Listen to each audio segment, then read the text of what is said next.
রাজধানীর একটি অভিজাত রেস্তোরাঁ উদ্বোধন করতে গিয়ে অনাকাঙ্ক্ষিত এক পরিস্থিতির মুখে পড়েন ঢাকাই সিনেমার জনপ্রিয় চিত্রনায়িকা প্রার্থনা ফারদিন দিঘি। নেটিজেনদের দাবি, দিঘির গায়ে জুস ফেলে দেওয়ার অপরাধে রেস্তোরাঁর এক কর্মীকে চাকরিচ্যুত করা হয়েছে। তবে দিঘির গায়ে জুস পড়ায় সত্যি কি চাকরি হারিয়েছেন ওই ওয়েটার? বিস্তারিত থাকছে ডেস্ক রিপোর্টে। রাজধানীর একটি অভিজাত রেস্তোরাঁ উদ্বোধন করতে গিয়ে অনাকাঙ্ক্ষিত এক পরিস্থিতির মুখে পড়েন ঢাকাই সিনেমার জনপ্রিয় চিত্রনায়িকা প্রার্থনা ফারদিন দিঘি। তবে সেই ঘটনার রেশ ধরে গত কয়েকদিন ধরে সামাজিক যোগাযোগ মাধ্যম উত্তাল এক ভিন্ন দাবিতে। নেটিজেনদের বড় একটি অংশের দাবি, দিঘির গায়ে জুস ফেলে দেওয়ার অপরাধে রেস্তোরাঁর এক কর্মীকে চাকরিচ্যুত করা হয়েছে। তবে এই ভাইরাল গুঞ্জনের বিপরীতে ভিন্ন তথ্য দিচ্ছে রেস্তোরাঁটির প্রধান কার্যালয়।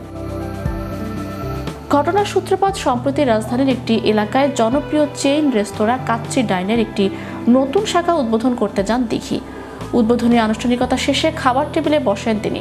ভাইরাল হওয়া একটি ভিডিও ক্লিপে দেখা যায়, দিঘি যখন খাবার খাচ্ছিলেন তখন একজন ওয়েটার ট্রেতে করে 3টি গ্লাসে পানীয় পরিবেশন করতে আসেন। ঠিক সেই মুহূর্তে ভারসাম্য হারিয়ে একটি জুসের গ্লাস সরাসরি দিঘির পোশাকের উপর পড়ে যায়।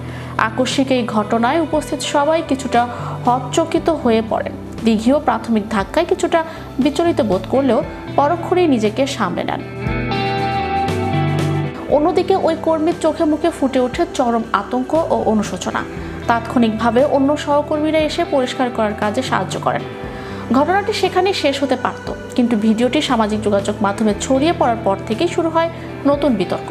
ফেসবুকের বিভিন্ন গ্রুপ ও পেজে দাবি করা হয়, তারকার সামনে রেস্তোরাঁর মান ক্ষুণ্ণ করায় সংশ্লিষ্ট ওয়েটারকে তাৎক্ষণিকভাবে ছাঁটাই করেছে কর্তৃপক্ষ।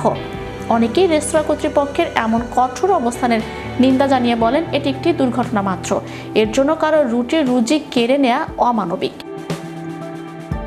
আবার কেউ কেউ বিষয়টিকে অপেশাদারিত্ব হিসেবেও মন্তব্য করেছেন। সব মিলিয়ে জাস্টিস ফর ওয়েটার হ্যাশট্যাগ ব্যবহারের মতো পরিবেশ তৈরি হয় ভার্চুয়াল জগতে। ঘটনাটির সত্যতা যাচাই করতে যখন সংশ্লিষ্ট শাখা রেস্তোরাঁটিতে যোগাযোগ করা হয়, তখন রহস্য আরও বাড়ে। দায়িত্বরত এক কর্মকর্তা বিষয়টিকে এড়িয়ে গিয়ে ফোন কেটে দেন। পরবর্তীতে একাধিকবার যোগাযোগের চেষ্টা করা হলেও তাকে আর পাওয়া যায়নি।